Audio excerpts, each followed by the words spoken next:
But sometimes when we reshare men who have these ridiculous, controversial things to say, all we're doing is putting oxygen on the fire. All we're doing is giving press to an opinion that should be buried 6 feet under.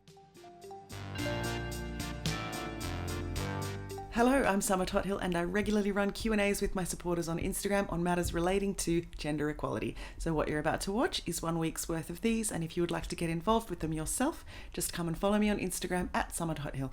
While you're here, please stick around and subscribe to my channel and check out the rest of the Ask a Feminist playlist. Response to Harris Buttlicker's speech to women with degrees.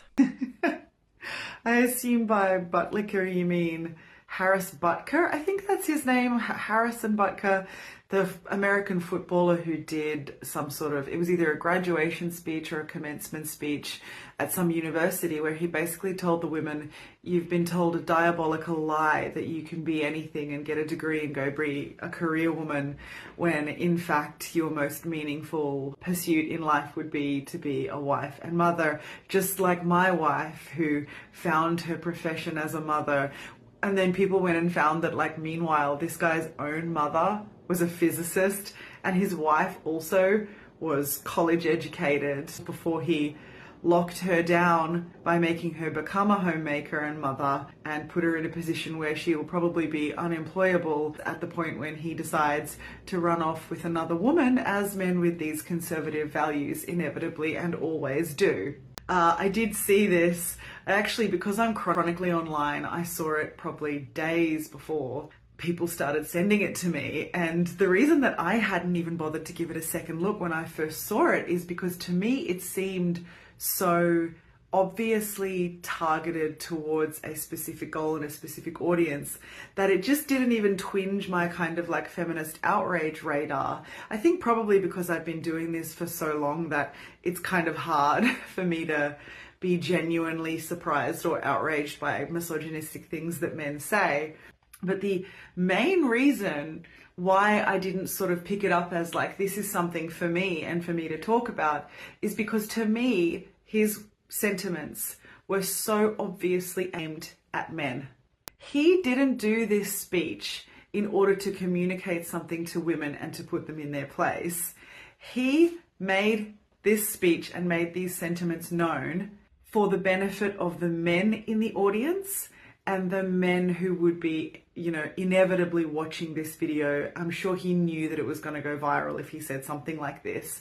He wanted to say the most controversial thing possible that he knew would stir women up, and in doing so would get to the men who agree with him and just needed someone to be public in their avowal of these values, right? So that probably, like, at the base level informed why I had no interest in resharing his work. I've seen a lot of feminists like green screen the video, stitch it, respond to it. And honestly, while I think it's good to get issues out there and to use them as a platform to speak about how, you know, as a woman, let's just reassure you that being a wife and a mother not only is not the only important thing you can do in your life, but also that it severely compromises your ability to be independent if anything happens. And to remind women that they can be anything they want and that they should go and get that degree or go and get whatever career it is they want. But sometimes when we reshare men who have these ridiculous, controversial things to say, all we're doing is putting oxygen on the fire. All we're doing is giving press to an opinion that should be buried 6 feet under. Sometimes with these men who say these like deliberately controversial things online, I think rather than stitching, responding, resharing in pursuit of our own likes and clout and reach and in pursuit of being the first person to jump on this controversial issue, we should just fucking ignore these guys because they so desperately want attention and we're just giving it to them.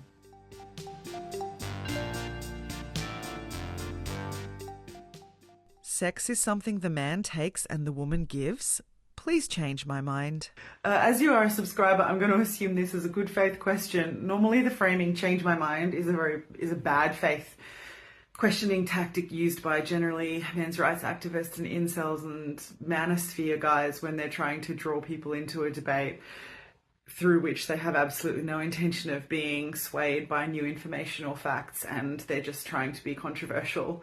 But I'm going to assume you really meant this is a harmful message that you have seen around, and you'd like to understand a reframing of it and have it explained why that's not actually true and is inherently misogynistic, oppressive, and patriarchal. I assume if you're a follower and a subscriber, you already have some thoughts that is what's going on when you hear a statement like that. Okay. So the idea that sex is something men take from women and that women give to men is really rooted in this idea that women's sexual agency and reproductive labor belongs to men and is almost like a loot for them to plunder. And I think it also is strongly related to this conceptualizing of men being inherently sexual beings, whereas women can do without it, which we know is absolutely not true.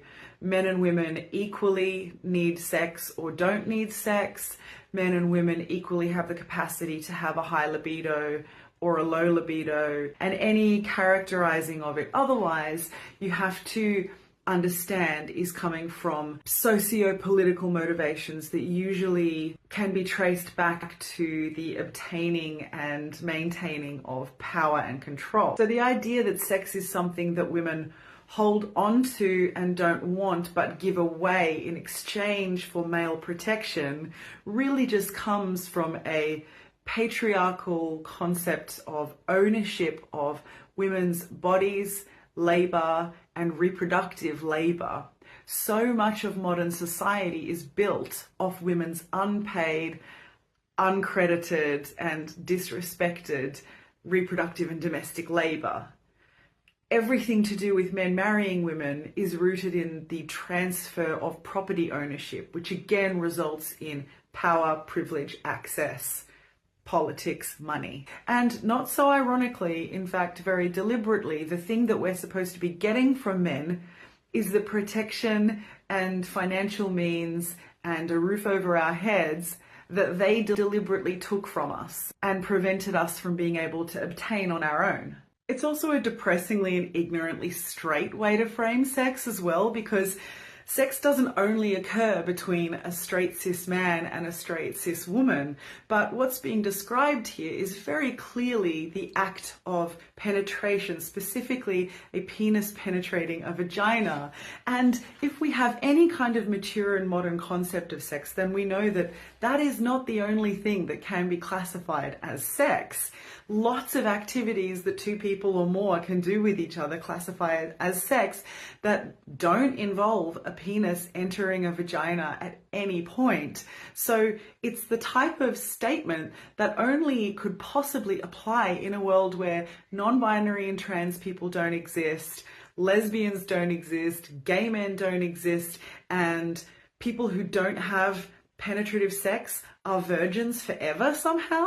There's also this concept that we're giving away something valuable when we consent to have sex with a man, but that is so incredibly objectifying of women and girls that somehow we have chipped away at our personal value by having a physical experience that a man is equally having with us, and that not only doesn't chip away at his value but adds to it. Along with the idea of virginity and purity, it's a way to groom young, inexperienced women to expect to remain in a role of pleasing and deferring to men. Ultimately, I think the phrase sex is something men take and women give is just an incredibly rapey statement that describes a sexual dynamic that is nothing more than sexual assault, exploitation, and coercion. It just isn't true of consenting, mature adults who are capable of relating to each other on a real and human and respectful level.